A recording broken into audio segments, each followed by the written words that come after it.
Un mensaje para hoy. Un mensaje para hoy. Es que no podremos hacer otra cosa. Corrieron hacia las vírgenes prudentes y ellas le dijeron: no podemos hacer nada. Vayan ustedes y compren a los que venden. Y cuando ellas fueron a comprar, se cerró la puerta. Y luego estaban tocando en la puerta. Y el Señor abrió. Mire qué caballeroso. Y las vio y las olió, porque como ovejas, y se dio cuenta: no, estas ovejas no son de mi rebaño, no las conozco. Se cerró la puerta y allí será el llanto y el crujir de dientes. Por eso es importante entender estas cosas. No es asunto de religión, no es asunto de denominación, es que tú tienes que vivir esto que has recibido.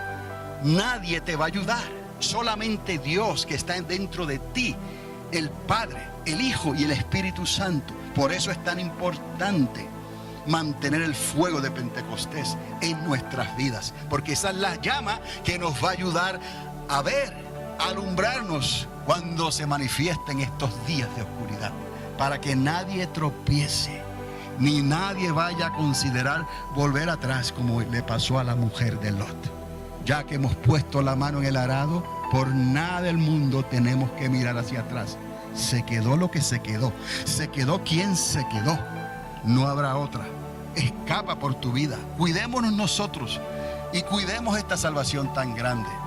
Que no nos vaya a pasar como Esaú, que por un plato de lentejas y de comidas vendió su primogenitura y luego con llantos y lágrimas la procuró y ya no pudo recibir la bendición, ni la esperanza, ni la promesa. Por eso nuestro mandato tiene que ir ligado a lo que Dios nos encomendó, para que otros escuchen y se arrepientan y se salven, pero tiene que ir ligado. La otra cara de la moneda es la esperanza y la medida de fe que Dios nos ha dado. Ese es el paquete completo, porque eso es lo que nos va a ayudar a nosotros a estar en el momento preciso, de la manera que Dios manda, para que cuando Él venga a la final trompeta estemos listos y preparados y no nos quedemos atrás. Y tampoco que muramos antes de tiempo. No le demos ese, por decirlo así, privilegio al enemigo que nos quiere ver 6 pies bajo tierra o nos quiere ver incapacitados. No le des ese privilegio. Tú sabes en quién tú has creído y en el nombre de Jesús te levantarás. Como David, recobrarás las fuerzas y mirarás al Señor a tu diestra delante de ti y entrarás en el reposo de tu Señor. ¿Ves? En el tiempo de Dios. Todo esto nos debe de ayudar a nosotros a mantener la perspectiva correcta en estos tiempos difíciles en que estamos viviendo. Entonces, esto se lo quería comentar porque ahí se habla claramente: bienaventurados los que son llamados a las cenas de las bodas del Cordero. Y me dijo: estas son palabras verdaderas de Dios. Y recuerde que en Armagedón se habla de otra cena, pero no estamos hablando de la misma cena. Sería decir que este caballo y este son lo mismo, que este jinete y este son los mismos. No, esa cena que se habla en Armagedón es de los grandes de la tierra. Esa cena es de sus caballos y de los cuerpos.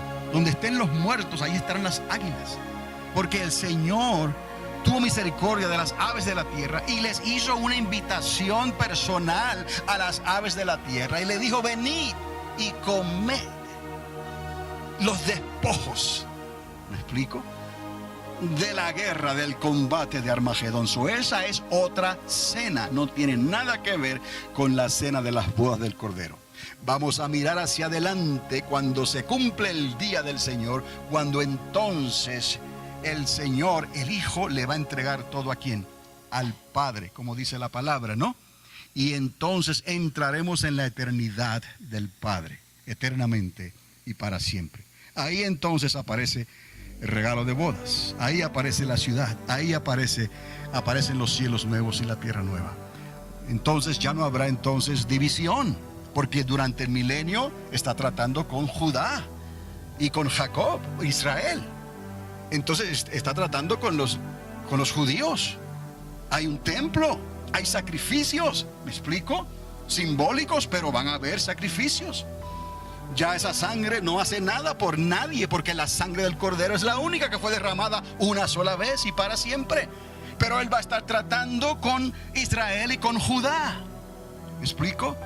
Entonces tiene más sentido aún esperar a cuando ya no es asunto de judío, no, sino que es la iglesia, es el pueblo de Dios. Aunque conste que esa ciudad celestial tendrá los fundamentos de los 12 discípulos, tendrá los fundamentos de Israel, ¿no?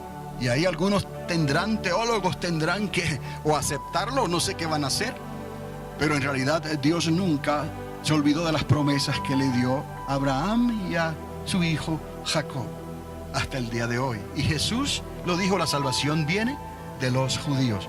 Solo vamos a entrar en debatir aquí estas cosas, pero aún al final esa ciudad tiene sabor, por decirlo así, a Jacob, a Israel, a las promesas que Dios les dio a Abraham. El asunto es que Dios no hace acepción de personas. Ahí entonces aparece esa iglesia completa, esa iglesia que es restaurada, esa iglesia que disfrutará los beneficios de ser la desposada del Cordero y de Cristo Jesús eternamente y para siempre. Judíos y gentiles, hombres y mujeres, eternamente y para siempre. Entonces, en el verso 11, en el capítulo 19, dice: entonces vi el cielo abierto, y he aquí un caballo blanco, y el que lo montaba se llamaba Fiel y Verdadero, y con justicia juzga y pelea. Este es el caballo blanco del Señor, aquí, que con justicia juzga y pelea. Si usted quiere recordarse dónde está este otro caballo, el de Ismael o el de los árabes, entonces vaya conmigo al capítulo 6 de Apocalipsis, en el verso 2, creo. A ver. Sí. Y dice: y miré, y he aquí un caballo blanco, y el que lo montaba tenía que un arco, era arquero, y le fue dada una corona, y salió venciendo para vencer. Esta es la última esperanza de la humanidad y de las naciones de la tierra, porque confiaron en el brazo de Ismael y no confiaron en la misericordia de Jesucristo. Por eso les dije que en cierta forma esto se quedó entre familia, y al final será así. Y quizás eso tenga que ver con que los judíos confíen en la promesa de a quien éste representa, porque está entre familia, ya que no van a confiar. No quiero decir esto a manera de negativa, pero no van a confiar nunca en la Iglesia Católica, nunca van a confiar en el Vaticano, porque la misma historia dice por qué no lo van a hacer. Confiarán tal vez entonces en sus parientes. De hecho, no viene al caso ahora, pero tengo entendido que el Vaticano ha tenido que explicar que las Navidades no se van a acabar, que no se van a terminar. Lo que quiere decir esto es que se ha levantado un movimiento para tratar de eliminar la Navidad completamente de la sociedad. O sea, si hay un árbol que se llamaba antes árbol de Navidad, Merry Christmas, van a quitar todo eso. Están tratando de quitarlo todo de lo relacionado a la sociedad. Y por eso en el Vaticano tuvieron que tratar de explicar que la Navidad no se va a terminar. O sea, esto es algo que quizás muestre algo más de lo que se aproxima sobre la tierra. Quieren quitar el nombre de Dios, todo vestigio de Jesucristo. Y en el verso 2 hablamos sobre ese primer caballo blanco. Vamos a regresar entonces al capítulo 19, y en el verso 13 se nos muestra entonces algo de lo que va a ocurrir ahí durante ese conflicto, ¿Y por qué viene nuestro Señor Jesucristo y de la manera en que viene? En el verso 13 dice que estaba vestido de una ropa teñida en sangre y su nombre es el Verbo de Dios. Y los ejércitos celestiales vestidos de lino finísimo, blanco y limpio le seguían en caballos blancos. Usted y yo podemos pensar que quizás nosotros seamos parte de ese grupo de personas que van a regresar. Porque nosotros, y usted me preguntará, ¿cómo es que hay caballos en el cielo? ¿Habrá algo imposible para Dios? Caballos que pueden volar, por decirlo así, con jinetes. Para Dios no hay nada imposible. Si Dios dice que viene un ejército y que le siguen caballos blancos, vamos a creer por la fe. Yo no tengo ningún problema con eso, porque Él es el arquitecto del universo. Muy bien, nosotros podemos ser parte de esa miriada, de ese ejército que viene con el Señor. De hecho, hay otros libros apócrifos, como el libro de Enoc, que habla sobre esta profecía. Pero el libro de Enoc no fue aceptado eventualmente entre los canónicos, los que tenemos aquí. Pero eso no quita que usted lo puede leer también. Y ahí usted ve profecías sobre el fin de los tiempos. Y Él habla sobre esa miriada de personas que vendrán juntamente con el Señor. Aquí vemos que los ejércitos celestiales vestidos de lino fino, blanco y limpio y resplandeciente, le seguían en caballos blancos. Y de su boca, de la boca del Cordero, sale una espada aguda para herir con ella a las naciones. Y Él las regirá ¿con qué? Con vara de hierro. Y Él pisa el lagar del vino, del furor y de la ira del Dios Todopoderoso. Por eso es que lo que viene a la tierra es terrible. En realidad, estos juicios que ocurrieron, Dios les estaba dando la oportunidad a los moradores de la tierra para que se arrepintiesen de sus obras. Porque cuando Él venga ya no habrá otra oportunidad. La puerta literalmente se habrá cerrado. Todavía aquí había oportunidad. Por eso es que Dios permite las plagas de Egipto. Otra vez, esto no es otra cosa que una repetición de las plagas de Egipto. Vendrán sobre la tierra y la gente tendrá la oportunidad. Pero si leemos cuidadosamente, nos vemos que huían a las cuevas, a los montes. Huían de la presencia del Señor porque los cielos estaban abiertos. ¿Se recuerdan que se veía el trono desde arriba? ¿Y qué hacían ellos? Levantaban el puño ¿contra quién? Contra el que los podía salvar. Aquí los podía salvar. Aquí será demasiado tarde, porque Él pisará el lagar del vino y del furor y de la ira del Dios Todopoderoso. Y en su vestidura y en su muslo tiene escrito este nombre: Rey de Reyes y Señor de Señores. Y vi un ángel que estaba en pie en el sol y clamó a grande voz diciendo a todas las aves que vuelan en medio del cielo: venid y congregaos a la gran cena de Dios. Esta es la invitación personal que se le hace a las aves de la tierra. Esta es otra cena, no es la cena de las bodas del Cordero. ¿Está conmigo? Ahí lo encuentra. Entonces dice: venid y congregaos a la gran cena de Dios, para que comáis ¿qué? Carne de reyes y de capitanes, carne de fuertes, carne de caballos, carne de sus jinetes, carne de todos, libres y esclavos, pequeños y grandes. Y vi a la bestia, a los reyes de la tierra y a sus ejércitos reunidos para guerrear contra el que montaba en el caballo y contra su ejército. Los preparativos para Armagedón. ¿Ves? Entonces, el dragón tiene un plan. El anticristo es parte de ese plan. Aún el falso profeta fue parte de ese plan. Y ahora están todos reunidos para la batalla en el gran día de la ira. Entonces, nos damos cuenta que todo esto Dios lo hizo para darle la oportunidad a ellos aquí. Ya aquí no podrán hacer nada, porque pelearán contra el Cordero y el Cordero los vencerá. Dice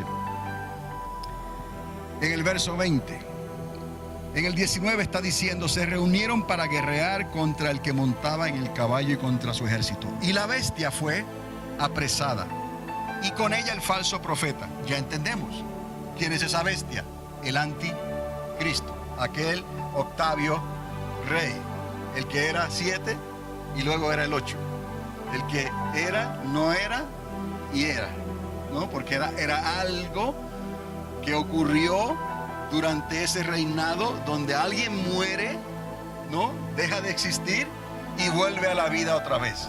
Y recuerda que hablamos como el falso profeta tuvo que ver con esa resurrección, y de ahí, de esa resurrección y de esa sanidad milagrosa, se le ocurre al falso profeta hacerle una imagen ¿a quién? A la bestia. Y eso dio comienzo a ese control económico. ¿Por qué es económico? Del falso profeta. ¿Por qué? Porque nadie podía ¿qué? Comprar ni vender si no estaba marcado en su frente o en su mano derecha. Entonces la bestia fue apresada y el falso profeta que había hecho delante de ella, de la bestia, las señales con las cuales había engañado a los que recibieron la marca de la bestia y habían adorado ¿qué? Su imagen. Y estos dos fueron lanzados vivos dentro del lago de fuego que arde con azufre. Oiga, al dragón lo ata en la tierra, en el corazón de la tierra. Todavía la ciencia está tratando de entender lo que está ocurriendo allá abajo, en el corazón de la tierra. Y ya Dios tiene planes con ese lugar. Pero al falso profeta y a esa primera bestia las tiene reservadas para un lago de fuego. Y recuerde, ya estamos entendiendo entonces cómo el arquitecto del universo ha creado, ha preparado un lago de fuego que es eterno y lo ha acomodado dentro de la eternidad de Dios. Pero ya eso lo hemos hablado. Yo sé, son cosas difíciles de entender porque la misma palabra nos dice que no lo podemos entender cuando tratamos de medir la eternidad en 3 dimensiones. Ahí entonces se nos hace más difícil, pero eso no quita que lo podamos entender con la ayuda del Señor mismo, del Espíritu de Dios. Entonces, estos dos fueron lanzados vivos dentro de un lago de fuego que arde con azufre, y los demás fueron muertos con la espada que salía de la boca del que montaba el caballo, y todas las aves se saciaron de las carnes de ellos. Mira qué combinación tenía aquí el Señor, ¿no? Yo los mato y ustedes ¿qué? Comen. Qué bueno es Dios que cuida de las aves del cielo. Aleluya. Pero no quiero decir algo aquí en un tono brusco contra seres humanos, porque son seres humanos y se perderán eternamente y para siempre. Pero el Señor les dio la oportunidad. ¿Me explico?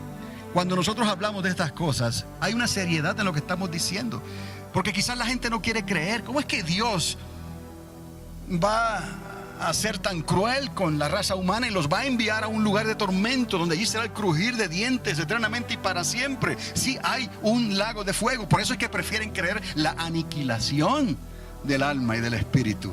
Es una doctrina completamente errónea, porque eso implica entonces que cuando mueras se acabó todo.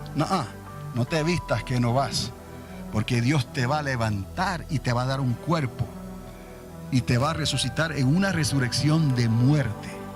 Entonces, entendamos entonces que todo esto es a consecuencia de la rebelión del hombre. Y Dios siempre les dio la oportunidad hasta el fin. Y entonces se cerró la puerta. ¿Me explico? Ok. Ahora, en el capítulo 20 vamos a comenzarlo y lo vamos a dejar para posiblemente ya el último estudio. Vi un ángel que descendía del cielo con la llave del abismo y una gran cadena en la mano. Les dije lo de la cadena, ¿no? Pues si la Biblia lo dice, vamos a creerlo. Estamos hablando del arquitecto del universo. Para Dios no hay nada imposible. Recuerden, una gran cadena en la mano. ¿Y la llave de dónde era? Del abismo. ¿Dónde está el abismo? ¿Abajo o arriba? Abajo. Y prendió al dragón. ¿Quién es el dragón? La serpiente antigua. Ahí lo dice. ¿Quién es la serpiente antigua? El diablo. Ahí lo dice. ¿Quién es el diablo? Satanás. El Señor le reprenda. Estamos hablando de lo mismo. ¿Me explico? Y lo ató ¿Por cuánto? 1000 años. Qué casualidad, ¿no? Porque esos 1000 años son los 1000 años del milenio de Cristo, el día del Señor. Por eso es que los que van a entrar y a poblar la tierra, repoblar la tierra, no tendrán que preocuparse por la inclinación actual de la consecuencia de lo que hizo el diablo en la rebelión y lo que él sembró en esta tierra, a lo cual Dios le calificó, le señaló como el príncipe de este mundo. Esa inclinación no será alterada en ninguna manera por Satanás, ni los emisarios de Satanás, ni por el sistema de la serpiente antigua que ha estado rigiendo en esta tierra. ¿Por qué? Porque el diablo estará ¿qué? Encerrado y atado por 1000 años. El falso profeta y la primera bestia estarán ¿dónde? En un lago de fuego. No está ni el falso profeta, ni la primera bestia, ni el diablo. Entonces, ¿qué es lo que le queda a la gente? El libre albedrío. ¿Está conmigo? Tendrán la libertad ¿para qué? Para creerle a Jesús, el león de la tribu de Judá, que estará rigiendo desde Jerusalén. Libre albedrío, actitud, carácter. Deciden si creer o no creer. ¿Está conmigo? Mire qué bueno es Dios, pero aún así serán probados. Y ya usted ve que al final del milenio ocurre algo trágico, porque sale el que está en el abismo y convence con su manera de razonar y de pensar a muchos moradores de la tierra, humanos. Entonces, lo prendió, lo arrojó al abismo, lo encerró y puso su sello sobre él para que no engañase más a las naciones. Un mensaje para hoy. Un mensaje para hoy.